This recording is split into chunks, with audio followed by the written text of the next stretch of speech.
আচ্ছা দিদি, আজকের এই প্রোগ্রাম সম্পর্কে বলেন, কেমন লাগলো? সবকিছু মিলিয়ে কেমন লাগলো?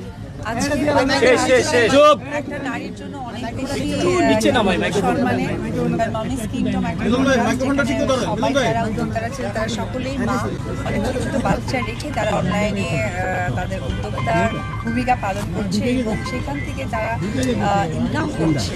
এটা আসলে আমার কাছে মনে হয় একটা নারী হিসেবে সাধুবাদ জানাই, শুভেচ্ছা জানাই, কারণ আমরা সত্যি অনেক লাভি যে সময় এসে একটা অনলাইন বিজনেসের প্ল্যাটফর্ম পেয়েছি যেখানে যে কোনো নারী স্বাবলম্বী।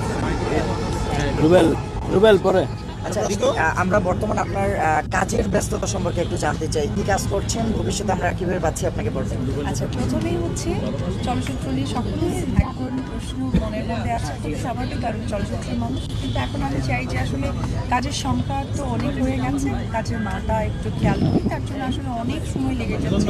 আমার কাছে মনে হয় সময় যদি আরও অনেক বেশি হয় তারপরেও আসলে আমি সুন্দর কাজ করতে চাই, এটার জন্য ওয়েট করতে হবে।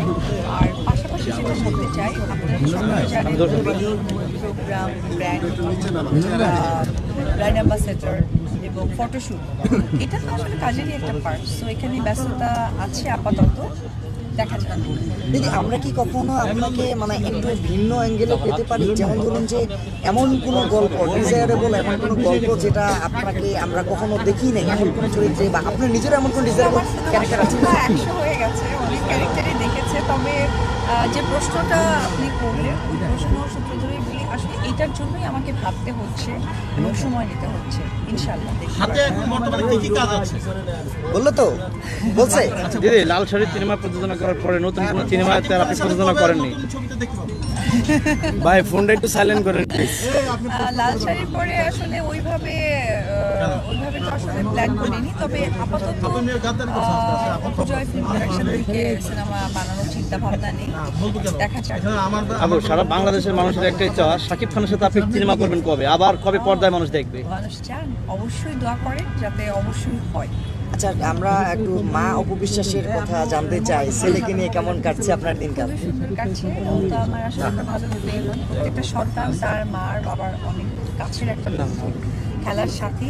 তো সেই জায়গা থেকে আমার কাছে মনে হয় যে আমি খুবই সুন্দরভাবে সময়টা কীভাবে পাস করছি। আপনি একটু একটা প্রশ্ন করতে চাই, সেটা হলো হার্লেনের সঙ্গে আপনি শুরু থেকে যুক্ত ছিলেন এবং সেই হার্লেন, রিমার্ক হার্লেন আজকে দেশে এবং হ্যাঁ দেশের বাইরেও সুনাম অর্জন করছে। আমি এখনো আছি এবং যেটা হয়েছে, আমি একটা স্টোরের আমি হচ্ছে ফ্রাঞ্চাইজি এবং স্টোর অ্যাম্বাসেডর হিসেবে আছি, যার কারণে আপনারা আবার ভেরি সুন দেখতে পারবেন। এবং আমরা পরপর অনেকগুলো প্রোগ্রাম দেখেছি, সেই প্রোগ্রামগুলোতে আপনাকে পাইনি। হ্যাঁ, অবশ্যই দেখতে পারবেন, অবশ্যই দেখতে পারবেন ইনশাআল্লাহ। আর এটা এক একটা আপনারা দেখেছেন প্রোডাক্টের ব্র্যান্ড অ্যাম্বাসেডর, কিন্তু স্টোর অ্যাম্বাসেডর একটা আছে, সেটা নিয়ে আচ্ছা দিদি, আমরা তো আপনার তো বিভিন্ন ধরনের মানে বিজনেসের সঙ্গে আপনি যুক্ত, ভবিষ্যতে আর কি কি বিজনেস আপনাকে পেতে পারি আমরা? আপাতত এই বিজনেসটাকে গ্রো করি, তারপরে দেখা যাবে।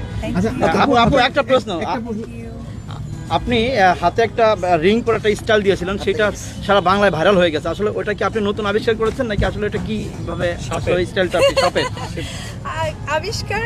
আসলে আমরা অভিনেতা অভিনেত্রী, আমি অভিনেত্রী, আমাদের কাজই তো নতুন নতুন কিছু দর্শকদের সাথে শেয়ার করা, এটা তারই একটা পার্ট।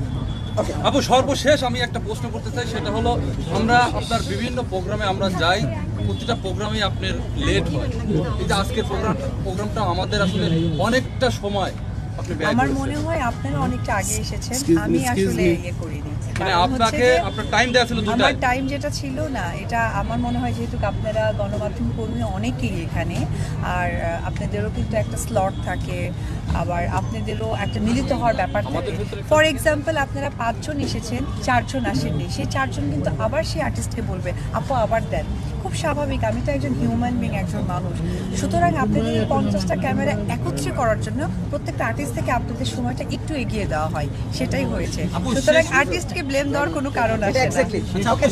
Thank you. আমার বাবার দরদ দেখে আব্রাহাম খান জয় কি এটা এটা আসলে জয়কে বলতে হবে। থ্যাংক হ্যাঁ ইউ। আপু, মাঝে মধ্যে আপনি ফেসবুকে স্ট্যাটাস দেন। কিছুদিন আগে আপনার একটা টয়লেট দিবস নিয়ে একটা স্ট্যাটাস দিয়েছিলেন, আসলে কাকে মিন করে দিয়েছিলেন? ট্রাইলক্সের আমি তো হার্লেনে আছি। ট্রাইলক্স আপনারা দেখেছেন না? তা আমি তো একজন মানে স্টোরের হচ্ছে গিয়ে ফ্রাঞ্চাইজি, সো এটা আমার দায়িত্ব। অনেকেই বিভিন্ন ধরনের কমেন্টস করে যে থ্যাংক ইউ ভেরি মাচ। আস্তে আস্তে ভাই দেওয়ার সময় বাড়াবাড়ি, নেওয়ার সময়